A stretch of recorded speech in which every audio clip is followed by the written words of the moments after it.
Hello amis astro, on se retrouve aujourd'hui pour notre guidance de la semaine du 31 juillet au 6 août. Alors je suis vraiment désolée, je n'ai pas réussi à faire celle de la semaine dernière. Comme vous voyez, je ne suis pas chez moi, changement de décor. Mais alors la semaine dernière, il n'y avait pas d'endroit calme pour pouvoir faire ma guidance. C'était pas possible, j'ai pas réussi à trouver ce moment pour pouvoir le faire, ni le lieu.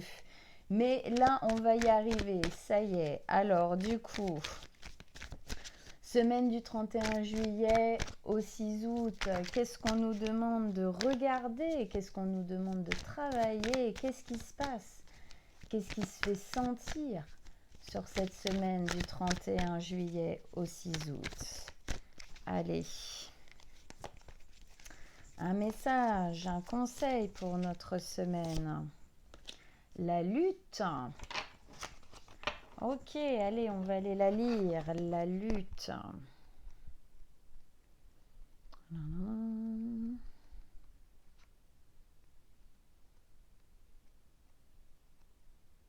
La lutte. Je vous la montre et je la lis. Le personnage de cette carte est entièrement recouvert d'une armure. On ne voit plus que son regard exaspéré et ses poings tellement serrés que les articulations apparaissent livides, exsangues. Si l'on regarde son armure de plus près, on s'aperçoit que celle-ci comporte des boutons prêts à exploser au moindre frôlement. À l'arrière-plan, on distingue une scène spectrale qui se joue dans l'esprit du cavalier des nuages. Deux hommes se battent pour un château. Un tempérament belliqueux ou une rage latente masque souvent une profonde souffrance. Nous pensons qu'en faisant du mal aux autres, des blessures nous seront épargnées. En fait, c'est le contraire qui se passe. Une plaie qui est recouverte d'une armure ne peut pas guérir. Si nous l'utilisons comme arme pour agresser autrui, nous bloquons l'amour et la nourriture énergétique dont nous avons besoin pour guérir.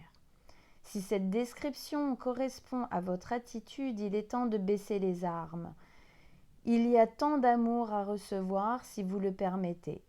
Commencez par vous pardonner, vous en valez la peine. Ok.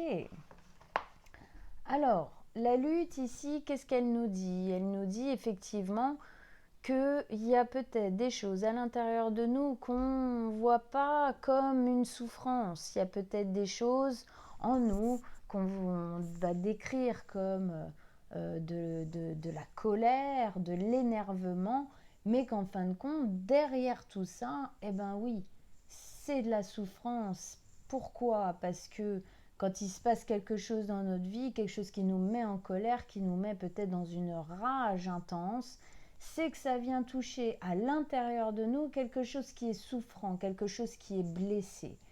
Il est peut-être temps aujourd'hui de remettre les choses en fin de compte à leur bonne place, c'est-à-dire se rendre compte que quand on souffre, faire du mal comme une espèce de vengeance, je vais me venger, donc je vais faire du mal à l'extérieur, ou alors parce qu'il y a quelque chose qui m'a touché, je vais me mettre dans cette colère qui va faire qu'en fin de compte, je vais accentuer la souffrance, je vais faire du mal à l'autre parce que moi, je souffre.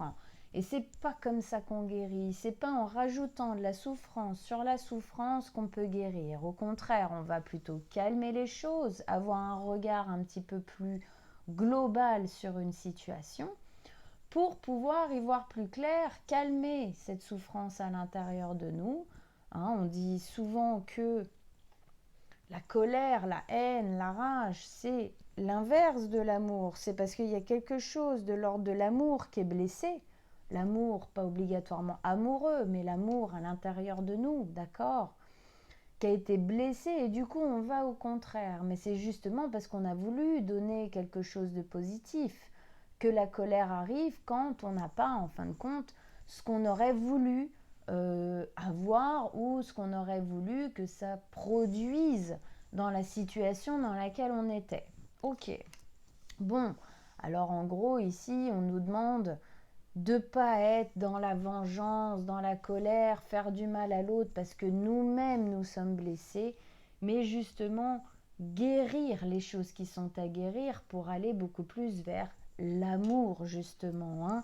Ne pas se renfermer comme ça, mettre couche sur couche sur couche, en fin de compte pour essayer de protéger quelque chose, vaut mieux la mettre à nu, la regarder en face, cette douleur, cette blessure, pour pouvoir la guérir, parce que si on fait comme si elle n'existait pas, au final, ça nous amène rien de bon, d'accord? Ça vient pas guérir, au contraire, ça s'infecte, sauf qu'on le voit pas, hein. C'est un peu comme, souvent je parle du déni, hein, du fait que on se dit non, non, non, tout va bien, alors que si, la souffrance, elle est là, elle est latente. Et c'est pour ça d'ailleurs que souvent on va faire du mal aux autres, parce qu'on ne veut pas voir cette souffrance-là en face. Ok, alors cette semaine, on nous demande de regarder notre souffrance en face, en fait, hein. On nous demande d'avoir une véritable envie de guérir les choses, et non pas de faire comme si ça n'existait pas. Alors on va rajouter une carte avec ça. Allez, avec la lutte ici, hein, le fait de vouloir vraiment guérir ses blessures, de ne pas être justement dans le fait de mettre de côté. Allez.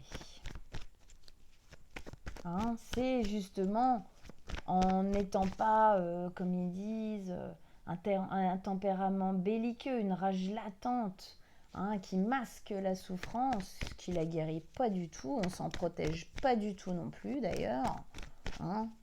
Voilà. Alors, une autre carte qui va avec ça. Qu'est-ce qu'on a avec le Light Seer Tarot? Une autre carte avec la lutte. Qu'est-ce que ça nous amène de quitter cette lutte rageuse là? La justice. Et oui, ça parle, hein, ça parle bien, parce que effectivement, du moment où on assume là où on a mal, du moment où on arrête de se cacher derrière des subterfuges, derrière des carapaces, des façons de faire qui font croire aux autres et qui essayent de faire croire à nous-mêmes qu'on ne souffre pas, qu'on n'a aucun problème, au final, on ne va pas du tout là où on a envie d'aller profondément. Justement, on va attiser cette souffrance tant qu'on n'a pas vraiment envie de la regarder en face. Qu'est-ce que ça produit en nous? Ça produit qu'on va se mettre dans des situations où effectivement il y a de l'injustice. D'accord? Ici, on a la carte de la justice. Obligatoirement, ça nous empêche d'être dans quelque chose de juste, de sain, d'équilibré, hein. On a les balances ici, la justice qui nous parle d'harmonie, qui nous parle d'équilibre. Et ici, du coup, si on continue à faire comme ça, on n'y arrivera pas. Ici, justement, on nous demande affronter entre guillemets, en tout cas de voir clair en nous, de regarder véritablement de manière honnête et authentique à l'intérieur de nous, même si c'est désagréable, même si on se dit ah bah oui effectivement, ça j'avais pas vu que je le posais comme ça, j'avais pas véritablement compris que c'était une souffrance quand j'agissais de telle et telle manière qui effectivement me mettait, hein, on voit deux personnages derrière qui s'affrontent, oui, qui mettaient moi contre l'autre et non pas moi allié à l'autre, d'accord? Et aussi moi contre moi-même et non pas moi allié avec moi-même. Donc du moment où on arrête ça, où on décide de vraiment regarder une blessure en face, de sortir de la colère, de la rage, de la haine, de tout ce qu'on veut, hein, et de se dire ok, il y a quelque chose en moi qui est blessé et qui doit être guéri. Pourquoi j'ai envie de le guérir? Qu'est-ce que ça va m'amener en fin de compte de voir ça en face, de le guérir, d'aller donc obligatoirement vers plus d'amour que de déni, de cachet et donc de souffrance. Ça va nous amener d'arriver dans des situations, de se retrouver face à des situations, face à des personnes qui seront beaucoup plus justes pour nous, beaucoup plus saines, quelque chose qui nous convient réellement, quelque chose effectivement qui est en alignement avec qui on est, qui on a envie d'être, qui on a envie de devenir, ce qu'on a envie de laisser de côté, d'abandonner et de guérir. Ça nous permet aussi évidemment de reprendre un équilibre bien meilleur pour nous, parce que c'est évident que quand on vit dans la colère, dans la souffrance, dans la haine, dans la douleur, obligatoirement l'équilibre il est extrêmement dur à trouver, si ce n'est impossible de toute façon, puisque l'alignement intérieur n'est pas juste, il n'est pas OK. Ici, ça peut aussi nous parler d'une décision à prendre, une ou des décisions à prendre pour que, en fin de compte, on puisse définitivement sortir de ça. Peut-être qu'il y a des situations, des personnes dans notre vie avec qui on est, dans lesquelles on se met, qu'on est en train de vivre, tout ça, et qui nous mettent vraiment face à nos souffrances et qui tapent vraiment à cet endroit-là. Alors, est-ce que justement, il n'y a pas des décisions à prendre, d'arrêter de faire certaines choses, d'arrêter d'être dans certains endroits avec certaines personnes Il y a des décisions à prendre, il y a quelque chose de l'ordre d'un axe fondamental ici à poser, à se dire non, maintenant je n'ai plus envie de vivre comme ça, je veux aller vers l'amour, j'en ai marre d'aller vers la lutte, vers la souffrance, vers la douleur, la haine, la colère. Du coup, obligatoirement, il y a des décisions à prendre. Il faut faire différemment. Il y a des choses qui a à changer. C'est une évidence. D'accord ? Ça peut pas, on ne peut pas décider d'enlever les carapaces, les armures, le déni sans rien changer. C'est pas possible. Ça veut dire que vous êtes toujours dedans. Ok ? Alors, on va rajouter 3 cartes maintenant. Allez. Avec la lutte et la justice, on rajoute 3 cartes. Lutte, justice, 3 cartes pour voir un peu comment ça va se décomposer en fait en nous, ce travail-là, comment est-ce qu'on peut le mettre en place, ou est-ce qu'il faut aller chercher aussi peut-être à déconstruire certaines choses, à faire différemment certaines choses dans notre vie. Ok. Pour sortir de tout ça. Allez, 3 cartes. Avec la lutte et la justice ici. Oui, l'enfance, bien évidemment, ça ne m'étonne pas.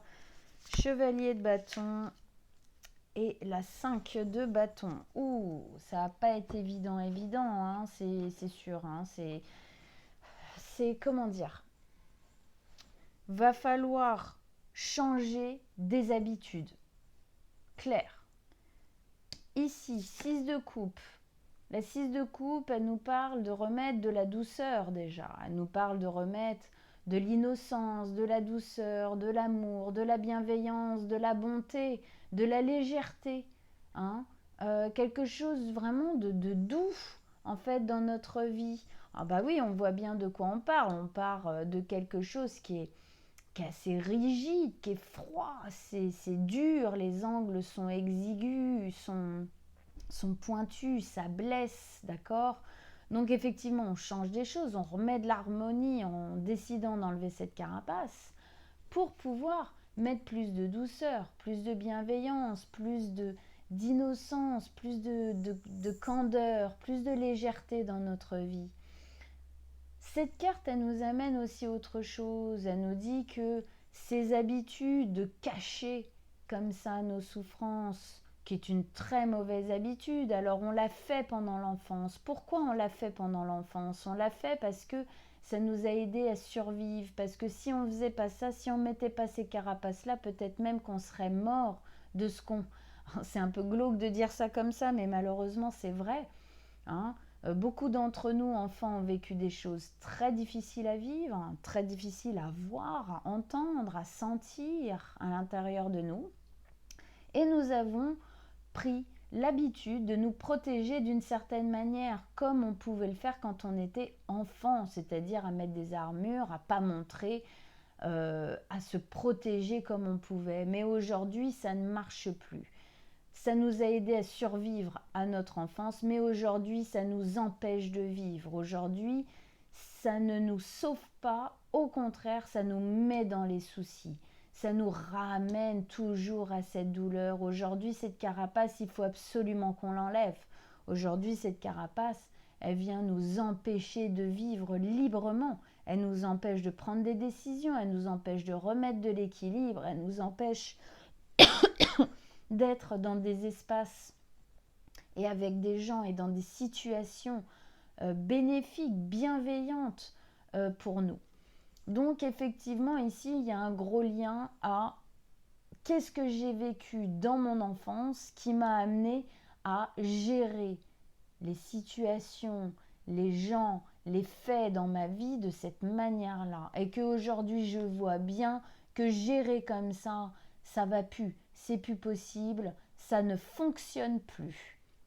Donc effectivement, il y a un petit tour à faire à l'intérieur de soi, d'aller chercher pour aller guérir, pour aller comprendre certaines choses qui ont été vécues, d'accord ? Pour pouvoir y mettre plus de douceur, beaucoup plus de douceur. Avec ça au milieu, il y a aussi une notion dans cette carte, je reviens juste 2 secondes, pardon, excusez-moi. Dans cette carte de la 6 de coupe, surtout sur celle-ci, il y a une notion, regardez, au fond, là, sous l'arche, on voit comme une troupe de soldats qui s'en va. C'est comme si c'était aussi, enfin, le fait de faire ça, de lâcher ça, c'était un retour à plus de paix. Les soldats, regardez, lui, il est habillé comme un soldat. D'accord ? Il se défend comme un soldat. Sauf que parfois, on se défend contre les mauvaises personnes ou de la mauvaise manière. D'accord ? C'est ça qui nous brime dans notre vie, qui fait qu'on ne va pas là où il faudrait qu'on aille ou prendre les décisions qu'il faudrait qu'on prenne. Donc ici, effectivement, les soldats s'en vont. Ça s'en va. Et du coup, effectivement, période de détente, période de paix, période d'accalmie qui peut arriver. Au final, ces soldats qui s'en vont, c'est tous nos traumatismes sur lesquels on a mis des armures pour que ça aille mieux, pour qu'on se sente plus en sécurité, d'accord ? Que là, on peut lâcher. Pourquoi ? Parce qu'aujourd'hui, on est des adultes, on sait se défendre différemment. Quand on était enfant, on ne savait pas. Se débarrasser de ça nous permet effectivement d'aller vers une période où on peut rejouir de la vie. Ok. Avec ça ici, on a le chevalier de bâton. Le chevalier de bâton nous parle d'énergie, d'action, d'avoir envie de faire des choses, de changer des choses. Il y a une notion de liberté. Il y a une notion de se mettre en mouvement, de prendre des engagements. D'accord ? De s'engager en fin de compte à être plus heureux, à être plus léger, de s'engager à être plus juste avec soi-même, mais aussi avec les autres, parce qu'ici, il y a vraiment un lien à l'autre. On le voyait bien dans le petit texte qui allait avec cette carte. C'est un engagement à être plus libre, à être plus soi, véritablement soi. Parce que jusqu'ici, on a eu peut-être la sensation d'être soi, mais en fin de compte, on avait oublié cette armure qu'on avait mise sur nous. On avait oublié à quel point c'était pointu, à quel point c'était blessant, à quel point c'était blessant pour nous et pour les autres à l'extérieur. Et là, on s'engage à l'enlever. On s'engage à être plus joyeux, à poser des actions différentes qui nous mettent dans un état plus doux aussi. Il y a vraiment quelque chose ici où on se dit, ok, maintenant, je vais continuer ma vie, maintenant, je vais me mettre vraiment en action, je vais arrêter d'écouter mes peurs, je vais arrêter de vivre dans ça, et maintenant, je vais vraiment agir pour moi, dans ma liberté, dans la justice, dans l'équilibre, avec plus de légèreté, plus de souplesse, plus d'adaptabilité aussi, plus de candeur, plus de véritable légèreté, une véritable légèreté, parce que tout ce qu'il a sur le dos, là, c'est tout sauf léger, ça c'est sûr, et on en a tous des casseroles, on pourrait dire que De ces casseroles, il en a fait une armure. Oui, alors ça a marché pendant un temps, mais plus maintenant, hein, plus maintenant. Et donc, tout ça, ça va nous amener à quoi? Alors, 5 de bâton. Plusieurs façons de la voir, plusieurs manières aussi, enfin ouais, de l'interpréter. Et aussi plusieurs choses, plusieurs messages qu'elle a envie de nous donner. 5 de bâton, c'est les conflits. Alors effectivement, ça peut nous dire déjà que tout ça, le fait de bouger tout ça, le fait de ne plus vouloir agir par défense, en fait, dans l'agressivité de la défense, dans la méchanceté de la défense, en fin de compte ici, hein, ne pas laisser approcher et du coup se blesser soi, blesser l'autre, parce qu'on a trop peur. D'accord? Parce qu'on souffre trop en fin de compte intérieurement, mais que nous-mêmes, nous ne le voyons pas parce qu'on l'a mis sous des couches et des couches et des couches de déni. D'accord? Le fait de sortir de ça, il est possible que du coup, vu qu'on a des décisions à prendre, des choses à faire différemment, peut-être que ça ne va pas plaire à tout le monde. Peut-être qu'il va y avoir des explications à avoir. Peut-être que pour sortir de ça, va falloir mettre les choses à plat. Peut-être qu'il va falloir justement que les choses se posent. Pour ça, faut parfois mettre un peu le bazar. Enfin, parfois, faut foutre un peu le bordel. Hein, faut rompre des habitudes. Il y avait une notion tout à l'heure, je l'ai dit, j'ai senti rompre des habitudes. Il y a des habitudes qui ont été prises de par ça, de par les souffrances de l'enfance, qui nous ont mis dans des situations, on va le dire, tout simplement merdiques, qui nous vont pas du tout, qui sont pas justes, qui sont pas en équilibre, qui sont pas légères, qui sont pas libres, d'accord? Alors que peut-être on le pensait, nous, véritablement, qu'on faisait ça, qu'on allait vers ça, mais on avait oublié l'armure qu'on avait au-dessus, on avait oublié que ça saignait à l'intérieur, d'accord?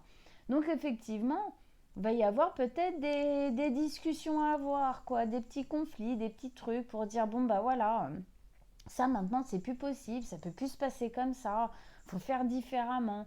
Ça peut être aussi des conflits avec certaines personnes qu'on va carrément dégager de notre vie parce qu'ils appuient trop sur ça, parce que c'est pas possible, parce que on les a des personnes, mais aussi peut-être des situations, hein, des travails, relationnellement au sens large.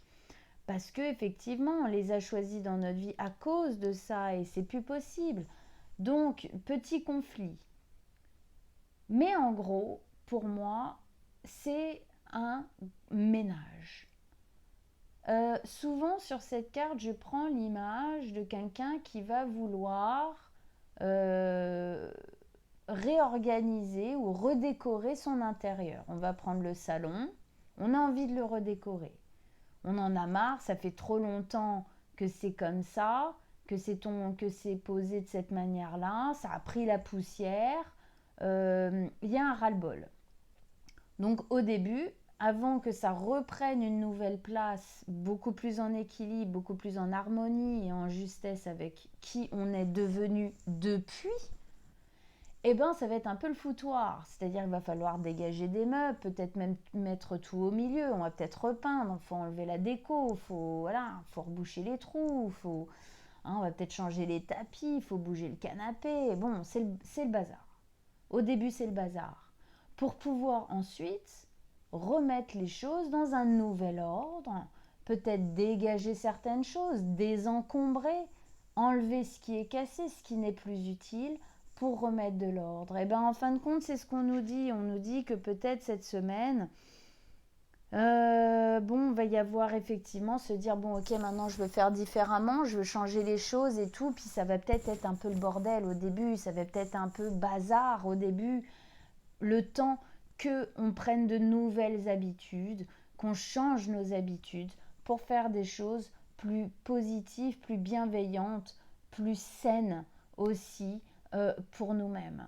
Mais pour ça, il faut accepter de se débarrasser de certaines choses, il faut accepter de se mettre beaucoup plus à nu, d'être beaucoup plus authentique et d'accepter les souffrances qui sont à l'intérieur de nous. Ça ne sert à rien de les nier, hein.